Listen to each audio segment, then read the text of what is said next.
Painting work കഴിഞ്ഞ് കുറച്ച് മാസങ്ങളായപ്പോൾ ഇതുപോലെ ആയിട്ടാ. കാരണം എന്താണെന്നറിയില്ല.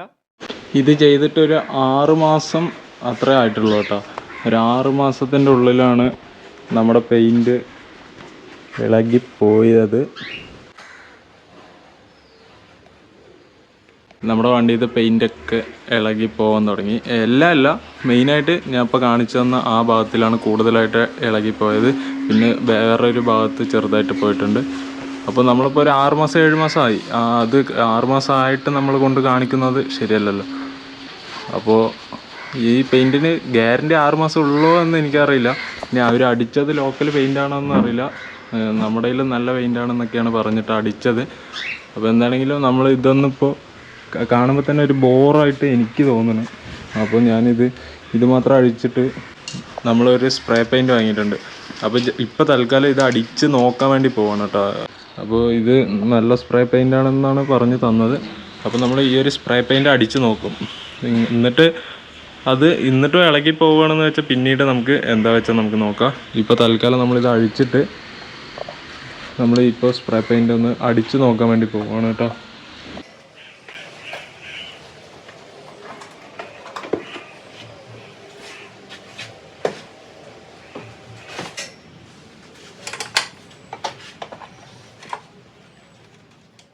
കുറച്ച് നാളുകൾക്ക് മുന്നെയാണ് നമ്മൾ വണ്ടി പക്കാ കണ്ടീഷനാക്കി നിർത്തിയത് കേട്ടോ. ഓരോരോ പാർട്സും കമ്പനി സാധനമാണ് നമ്മൾ വാങ്ങി കയറ്റിയിട്ടുള്ളത്. ഇപ്പോൾ കുറച്ച് പഴകിയ സാധനം നമ്മൾ മാറ്റി പുതിയ സാധനം കയറ്റിയിട്ടുണ്ട്. അതിപ്പോൾ ലൈറ്റിൻ്റെ ഭാഗമായിക്കോട്ടെ, എല്ലാം വണ്ടിയിൽ എന്തൊക്കെയാണോ ചെറിയ ചെറിയ കംപ്ലൈൻറ്റ് അതെല്ലാം നമ്മൾ ഫ്രഷ് തന്നെ വാങ്ങിയിട്ട് സെറ്റ് ആക്കിയിട്ടുണ്ടായിരുന്നു. അപ്പോൾ വണ്ടി മൊത്തത്തിൽ പണിയെടുത്ത് നമ്മൾ നിർത്തിയതാണ്. അത് പെയിൻറ്റിങ് വർക്ക് ഉൾപ്പെടെ നമ്മൾ ചെയ്ത് നിർത്തിയതാണ്. അപ്പോൾ അതിലാണ് ഒരു ചെറിയൊരു പിഴവ് വന്നത്. പിഴവെന്ന് വെച്ചാൽ ചെറുതാണ്, പക്ഷെ എന്നാലും ഞാൻ ഇത്ര പെട്ടെന്നൊന്നും ഇളകി പോകുമെന്ന് വിചാരിച്ചത് പോലും ഇല്ല കേട്ടോ.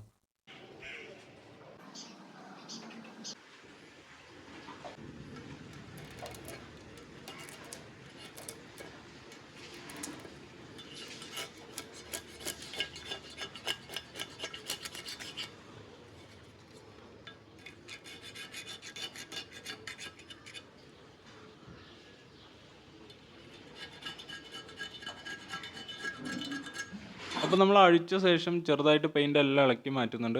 ഇത് നമ്മൾ അങ്ങനെ ഹാർഡായിട്ട് ഇളക്കി മാറ്റുന്നല്ല കേട്ടോ. ജസ്റ്റ് വെക്കുമ്പോഴത്തേനും സിമ്പിളായിട്ട് പെയിൻറ് ഇളകി പോകുന്നുണ്ട്. അതുപോലെ തന്നെ ഇതിൽ നമ്മളൊരു ലിക്വിഡ് ഉണ്ട്, പെയിൻറ് ഇളകി പോകുന്ന ഒരു ലിക്വിഡ്. അതൊന്നും ഒഴിച്ചിട്ടില്ല. അതൊക്കെ നമ്മൾ വാങ്ങി ഒഴിക്കുമ്പോൾ ബഡ്ജറ്റ് നമ്മൾ ഉദ്ദേശിച്ചതിലും കൂടും. അപ്പോൾ നമ്മളിപ്പോൾ സിമ്പിളായിട്ട് തന്നെ നമ്മൾ ചെയ്തെടുക്കാൻ വേണ്ടിയാണ് നമ്മൾ ജസ്റ്റ് പെയിൻ്റ് ഒന്ന് ഇളക്കി മാറ്റുന്നു, ഒന്ന് സ്മൂത്താക്കും. അതായത് പേപ്പറിട്ട് ഒന്ന് സ്മൂത്താക്കിയ ശേഷം സ്പ്രേ പെയിൻ്റ് അടിക്കുന്നു. ഇത് നമ്മൾ ഷോപ്പിൽ കൊടുത്ത് അടിക്കുകയാണെന്ന് വെച്ചാൽ എന്ത് റേറ്റ് ആവുമെന്ന് എനിക്കറിയില്ല. അപ്പോൾ നമ്മൾ തന്നെ ചെയ്തെടുക്കുന്നത് കൊണ്ട് നമുക്ക് സ്പ്രേ പെയിൻറ്റിൻ്റെ റേറ്റ് മാത്രമേ നമുക്ക് വരുള്ളൂ. നമ്മൾ അത്യാവശ്യം പെയിൻ്റ് എല്ലാം നമ്മൾ ഇളക്കി എടുത്തിട്ടുണ്ട്. ഇനിയിപ്പോൾ ഇതിൽ പെയിൻ്റ് അടിച്ചാൽ നിൽക്കുമെന്ന് അറിയില്ല. ഇപ്പോൾ ചെറുതായിട്ട് മഴ ഉണ്ട് ഇവിടെ, അപ്പോൾ ഇനി ഇതിൽ അടിച്ചാൽ നിൽക്കുമെന്ന് അറിയില്ല. നമ്മൾ ഫുള്ളായിട്ടല്ല ഇളക്കിയിരിക്കുന്നത്. എവിടെയാണോ പെയിൻറ്റ് പോകുന്നത് ആ ഭാഗത്ത് മാത്രമാണ് കേട്ടോ നമ്മൾ പെയിൻറ്റ് ഇളക്കി മാറ്റിയിട്ടുള്ളത്. അതുപോലെ തന്നെ നമ്മൾ പേപ്പറെല്ലാം ഇട്ടു. നമ്മൾ ഇട്ട പേപ്പറെന്ന് വെച്ചാൽ 1000-ൻ്റെ പേപ്പറാണ് നമ്മൾ ഇട്ടിട്ടുള്ളത്. അപ്പോൾ പേപ്പറെല്ലാം ഇട്ട് അത്യാവശ്യം പെയിൻ്റ് എല്ലാം നമ്മൾ ഇളക്കി മാറ്റി. എവിടെയൊക്കെയാണ് പോകുന്നത് അവിടെ എല്ലാം നമ്മൾ പെയിൻറ്റ് ഇളക്കി മാറ്റിയിട്ടുണ്ട്. ഇനിയിപ്പോൾ ഈ മഴ മാറിയിട്ട് ഇത് ഒന്നും കൂടി ക്ലീൻ ചെയ്തിട്ട് വേണം അടിക്കാൻ. അപ്പോൾ ഈ മഴയത്ത് അടിച്ച് നിൽക്കുമെന്ന് അറിയില്ല. അപ്പോൾ എന്താണെങ്കിലും മഴ മാറിയ ശേഷം നമ്മൾ അടിച്ച് നോക്കും.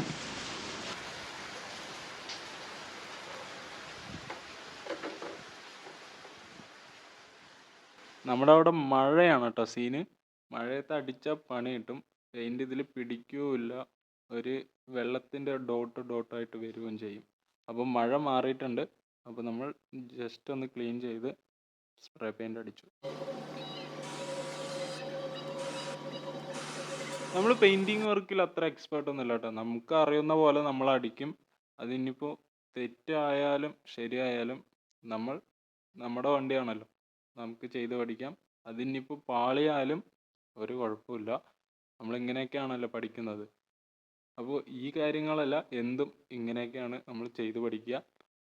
അപ്പോൾ ജസ്റ്റ് നമുക്ക് അറിയുന്ന പോലെ നമ്മൾ ചെയ്തെടുക്കുന്നുണ്ട്.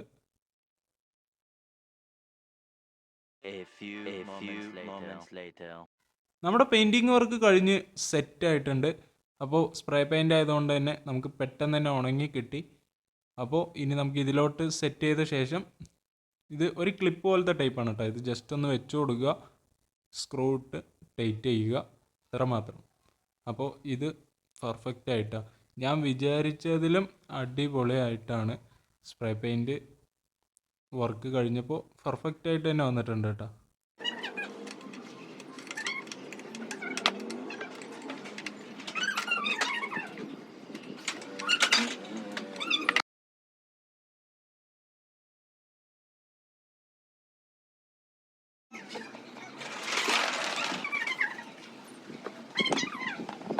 അപ്പോൾ നമ്മുടെ പെയിൻറ്റിങ് വർക്ക് എല്ലാം കഴിഞ്ഞിട്ടുണ്ട് കേട്ടോ, പെർഫെക്റ്റ് ആയിട്ട് തന്നെ വന്നിട്ടുണ്ട്. എന്താണെങ്കിലും അടിപൊളിയായിട്ടുണ്ട്. ഞാൻ ചെയ്തതുകൊണ്ട് ഞാൻ തന്നെ പൊക്കി പറയില്ല, നല്ല രീതിക്ക് തന്നെ വന്നിട്ടുണ്ട്.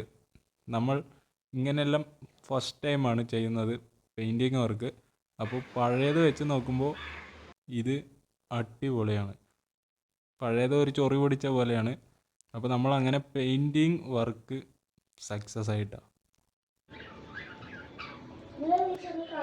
ഇപ്പോൾ കാണാൻ നല്ല വൃത്തിയായിട്ടാണ്. നമ്മൾ സ്പ്രേ പെയിൻറ്റ് അടിച്ചപ്പോൾ നല്ല വൃത്തിയായി. സ്പ്രേ പെയിൻറ്റിൻ്റെ റേറ്റ് വരുന്നത് 200 രൂപയാണ്. അപ്പോൾ എന്താണെങ്കിലും നല്ല സ്പ്രേ പെയിൻ്റാണ് അടിച്ചിട്ടുള്ളത്. ഇനി ഇത് അടർന്ന് വരുമോ എന്നറിയില്ല.